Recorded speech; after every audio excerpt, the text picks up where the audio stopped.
नमस्कार, आपके साथ मैं हूं दीपिका शर्मा और आप देख रहे हैं क्राइम तक। हरियाणा के पानीपत से एक बड़ी खबर सामने आई जहां पर एक साइको किलर पूनम नाम की महिला को गिरफ्तार कर लिया गया है।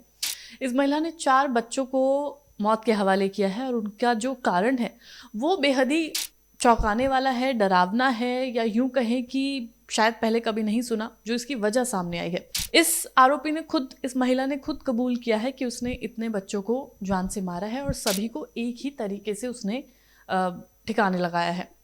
जिन 4 बच्चों की हत्याएं की है उनमें से 3 लड़कियां हैं और एक इसका खुद का बेटा है। सोचिए, इसने अपने खुद के बेटे को भी नहीं छोड़ा और इसके पीछे की जो वजहें हैं वो बेहद अलग है, वो बेहद दिलचस्प है, क्योंकि एक इंसान किस हद तक सोच सकता है ये वो कहानी बताती है कि इस महिला के दिमाग में आखिर ऐसा क्या चल रहा था जब इसने ये तय किया कि वो अपने बेटे को मारेगी, साथ ही उन 3 बच्चों को भी मारेगी। तो उसकी वजह भी आगे आपको बताएंगे।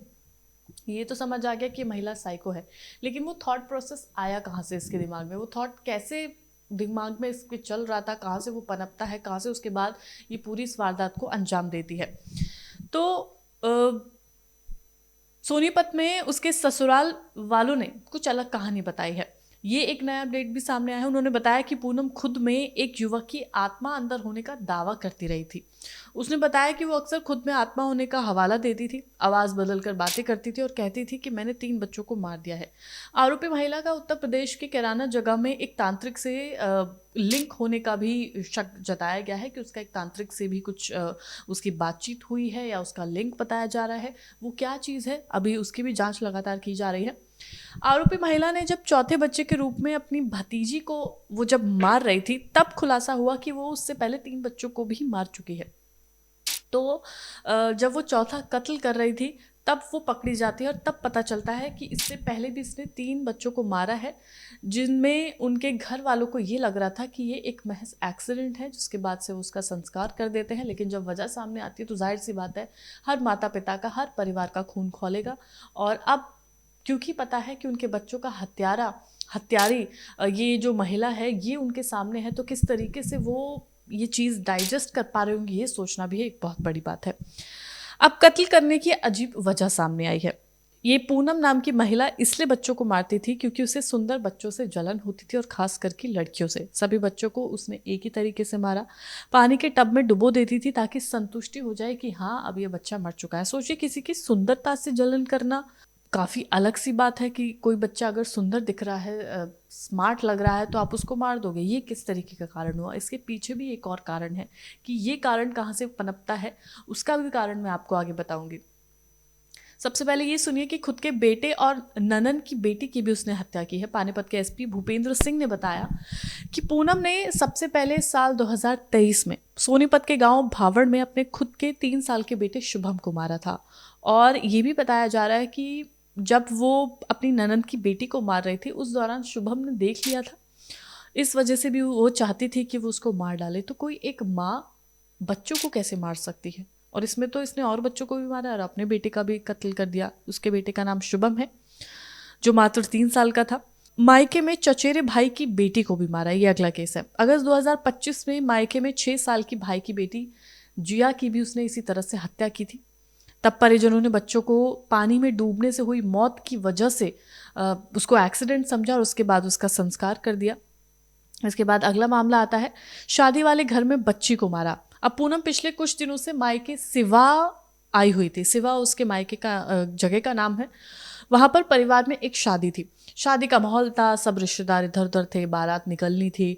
और उस दौरान इस महिला को, इस पूनम को सीढ़ियों से जाती हुई एक बच्ची नजर आती है। बस इसने वहाँ टारगेट फिक्स कर लिया था। ये उस बच्ची के पास जाती है, उससे बातचीत करती है, उसको बहलाती फुसलाती है, उसको छत पर ले जाती है। वहाँ पर टब होता है, टब में पानी भरती है, पानी में डुबोकर इस बच्ची को भी मार देती है। अब इसके पीछे क्यों, क्या वजह, क्यों ये बच्चों को टारगेट कर रही थी, देखा जाएगा तो अब आप किस तरीके की मानसिकता है यही समझ पाना मुश्किल हो जा रहा है। ये वो महिला थी जो बच्चों को चुन चुन कर मार रही थी। इसने 4 कत्ल कर दिए थे और शायद ये और भी कत्ल कर देती अगर ये पकड़ी ना जाती। लेकिन ये किस तरीके की मानसिकता है?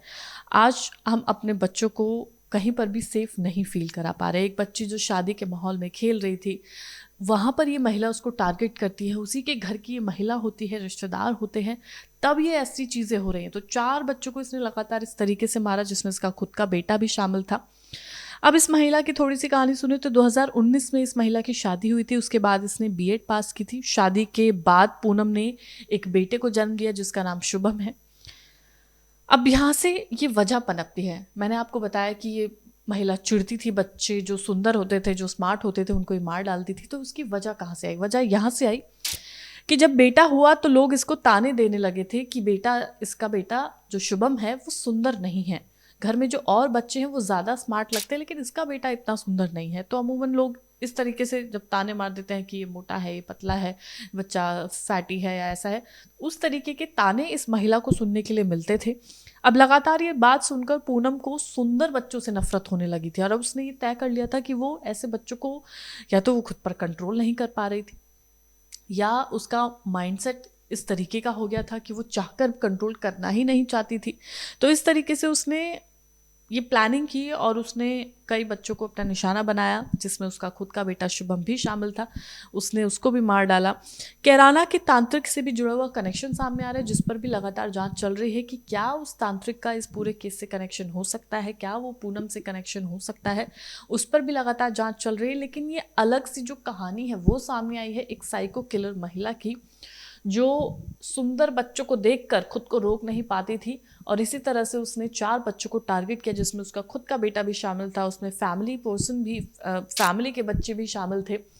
अब जब उन परिवारों को पता चला है तो सोचिए उन पर क्या गुजर रही होगी। तो क्या क्या हमारे देश में देखने को मिल रहा है, सुनने को मिल रहा है, अपने आप में हैरान कर देने वाली बात है। क्राइम का स्तर कहाँ तक पहुँच चुका है, कैसी लोगों की मानसिकता हो गई है, ये सुनकर भी हैरानी होती है। तो अब ये ऐसा मामला है जहाँ पर हमें हर तरफ चौकन्ना रहने की ज़रूरत है, अपने बच्चों का ध्यान रखने की ज़रूरत है, बुज़ुर्गों का ध्यान रखने की ज़रूरत है, ताकि वो सुरक्षित रह सकें। फिलहाल इस कहानी में जो भी अपडेट होगा क्राइम तक आपको लगातार देता रहेगा। धन्यवाद।